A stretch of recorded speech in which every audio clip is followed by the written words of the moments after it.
We begin, though, with the latest on the January 6th insurrection hearings. After a half a dozen hearings over the last few weeks, the committee will hold its final 2 hearings this week. The first will be tomorrow, and it will focus on possible ties between Trump associates and right-wing extremists.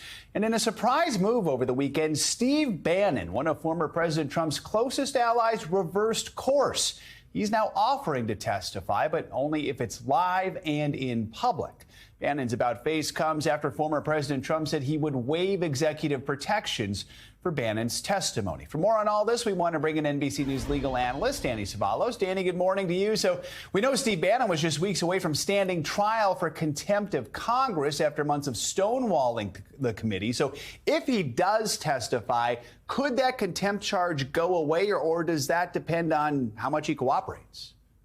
It shouldn't, because there are 2 kinds of contempt, civil and criminal. Bannon's charged with criminal. The idea behind criminal is punishing someone for something they did in the past, just like all other crime.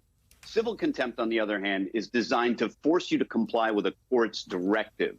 If he's charged with civil contempt, that means the DOJ takes the view that he already committed the sin, and by complying now, he doesn't correct it. Just like in crimes, if you rob a bank and you're charged with it, you can't go back and return the money and expect not to get a jail sentence. Expect more of this Bannon situation to unfold in coming days. I want to ask you about what's next. The second to last hearing, that's set for tomorrow. The committee says it's going to focus on how the mob came together, spotlighting right-wing extremist groups and any connections they might have to Trump allies. Oath Keeper founder Stewart Rhodes wants to testify before the January 6th committee, but he also says only if it's in a live setting with his lawyers present, similar to the terms that were presented by Steve Bannon. We know these hearings are unprecedented, but what are the risks either for the committee or for Bannon and Rhodes in pushing for public testimony here? Yeah, there is no way the committee strategically would allow Stewart Rhodes, or Bannon for that matter, to testify live without a net and without prior sworn deposition testimony. I mean, even at trial, you get someone's deposition transcript so you can bash them over the head with it figuratively if they testify inconsistently. What Rhodes and Bannon almost surely want, and I'm guessing, is that they can testify with no prior deposition transcript, no locked-in testimony, and they can say anything. They can figuratively napalm the proceedings. The committee doesn't want that. This is a one-sided affair. It's a grand jury proceeding in that it's a one-sided show. The committee is only presenting evidence that they know already exists, or they know what the witness is going to say. This kind of X factor, they don't want any part of that. And we've seen just how tightly choreographed these hearings have been so far. Now, Bannon is not the only person in the former president's orbit who's now agreed to speak. Former White House counsel Pat Cipollone, he spent 8 hours talking to the committee on Friday. This follows that explosive testimony from former White House aide Cassidy Hutchinson. Let's play some of what she said, then we'll talk on the other side. Mr. Cipollone and I had a brief private conversation where he said to me, we need to make sure that this doesn't happen. This would be legally a terrible idea for us. Mr. Cipollone said something to the effect of, please make sure we don't go up to the Capitol, Cassidy. Keep in touch with me.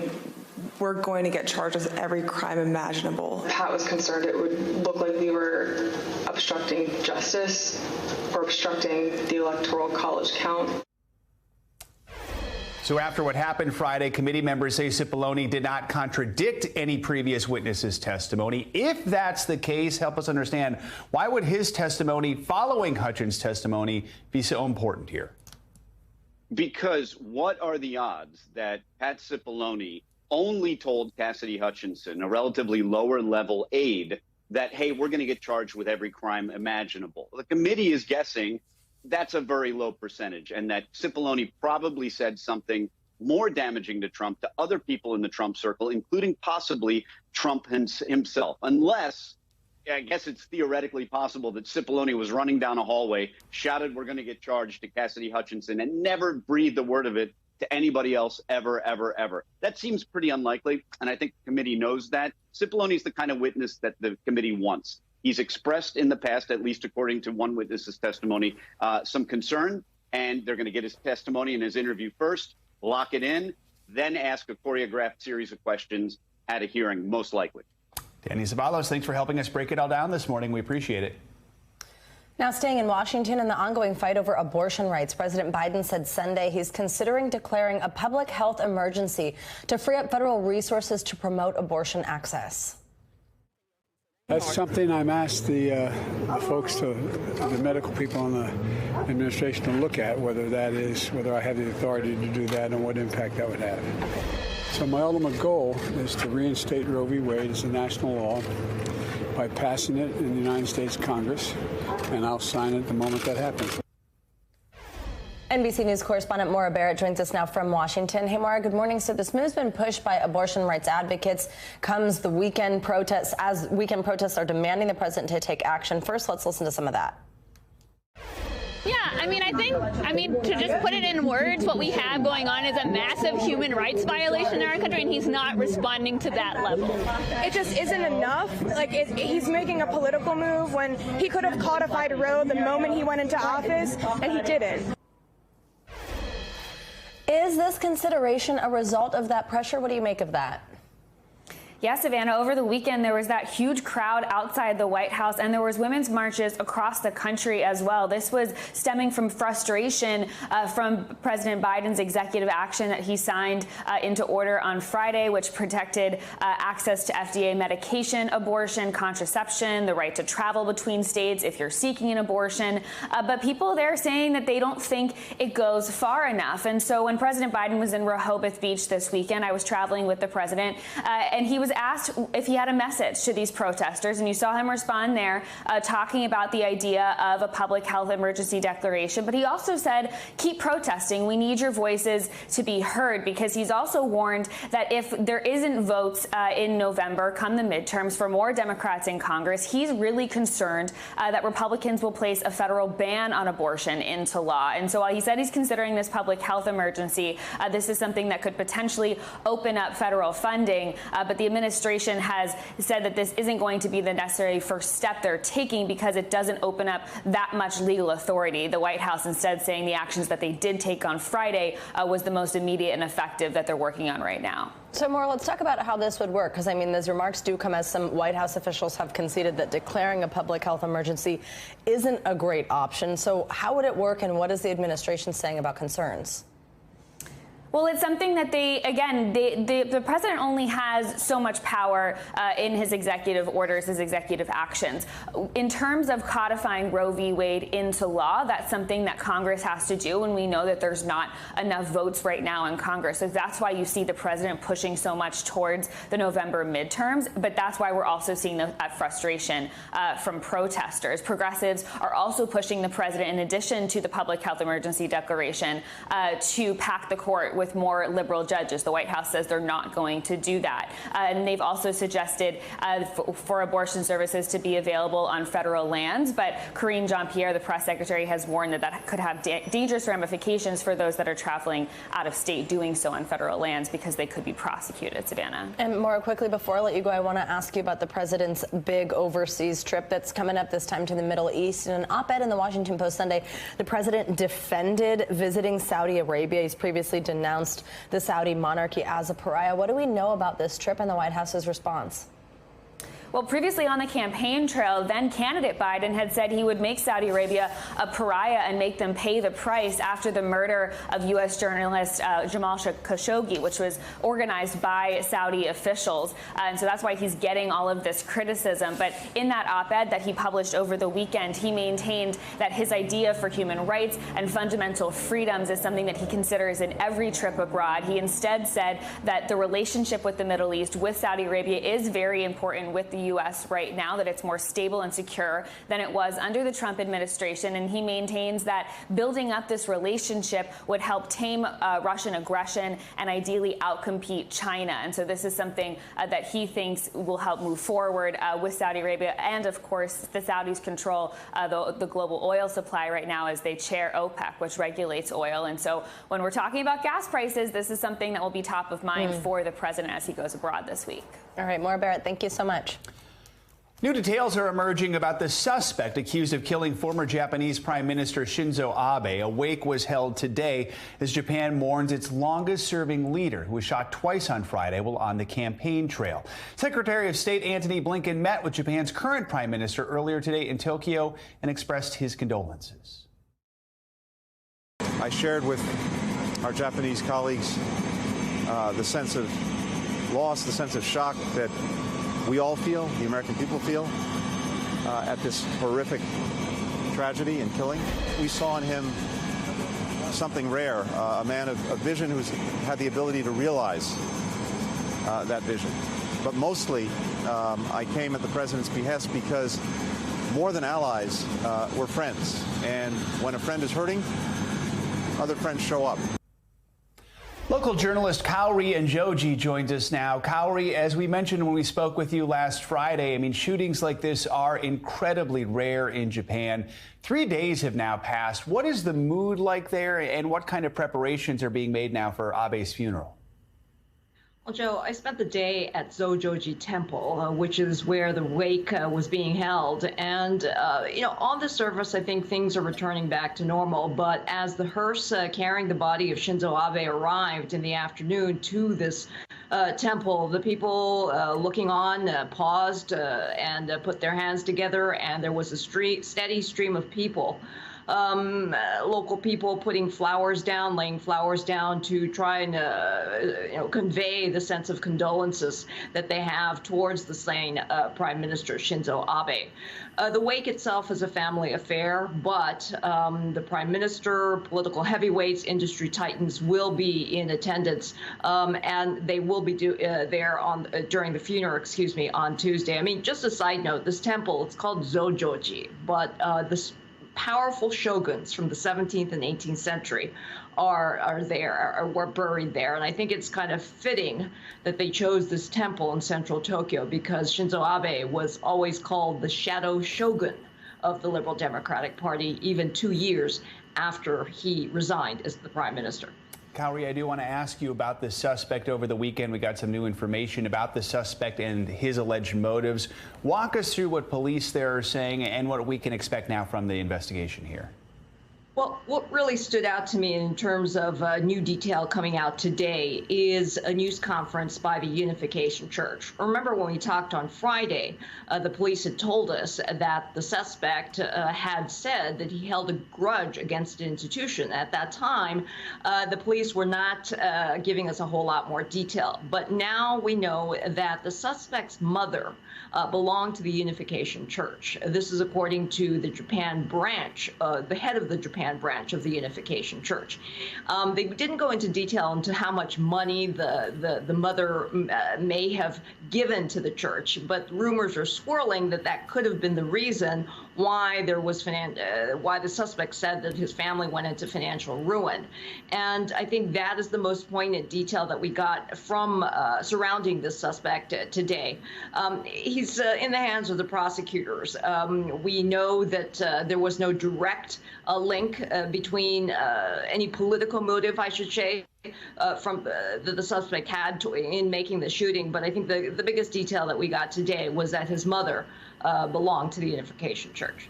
As we mentioned, Abe was on the campaign trail and his party was triumphant in this election. Kaori, thanks so much for your reporting. We do appreciate it. It's been 1 week since the deadly shooting at the 4th of July parade in Highland Park, Illinois, where 7 people were killed and dozens more were injured. NBC News correspondent Kathy Park brings us the latest as the community slowly picks up the pieces. Residents of Highland Park are taking their community back days after the deadly July 4th shooting.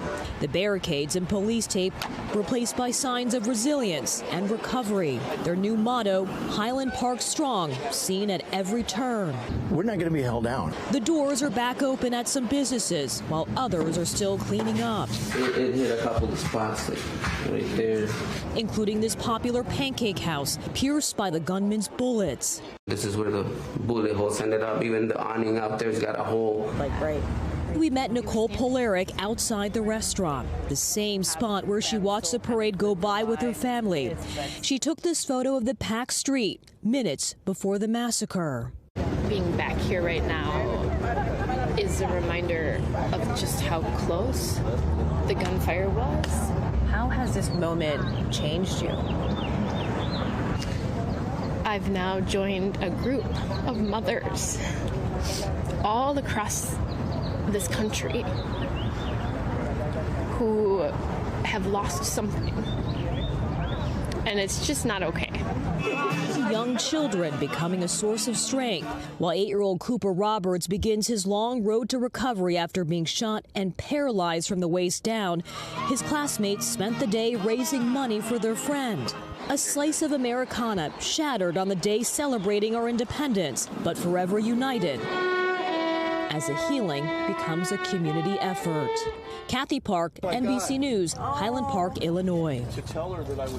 A wildfire at Yosemite National Park is burning out of control this morning and threatening the iconic giant sequoias there. Fire crews are battling the flames on foot and by air, trying to contain the flames, but hot, dry conditions are making the job difficult. And park officials are keeping a close eye on the flames as they move closer to the sequoia trees of Mariposa Grove. Some of the oldest trees that there's trees that are 2,000 years old. They're massive giants when you stand next to them. Everybody's been training and preparing for this, and that's what everyone is here to do, fight that fire. NBC News national correspondent Miguel Almaguer is there for us this morning. Miguel, what is the latest on the wildfire and the fight to get it under control?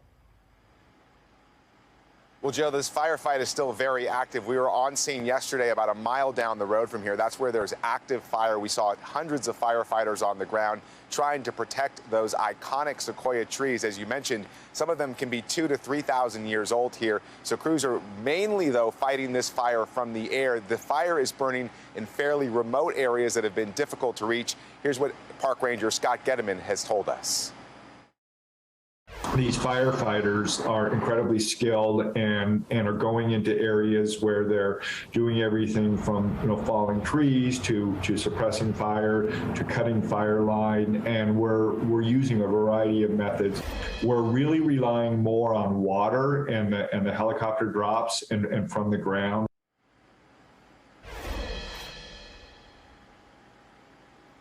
So the firefight here on the ground does continue, Joe. We're expecting really hot weather here today. It'll be difficult for firefighters as they get ready for yet another day on the front lines, Joe. And specifically when it comes to protecting those ancient sequoias, what are some of the steps fire crews are taking to try and protect them?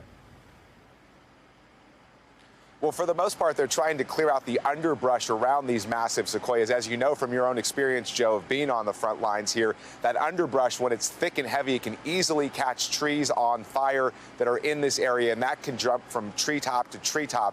That's a major concern here. And around some of the larger trees here, some of the most iconic trees in this area, they've actually set up a remote sprinkler system to keep the ground saturated in the area. That's been a major effort as well. Here's Park Ranger Scott Getteman yet again.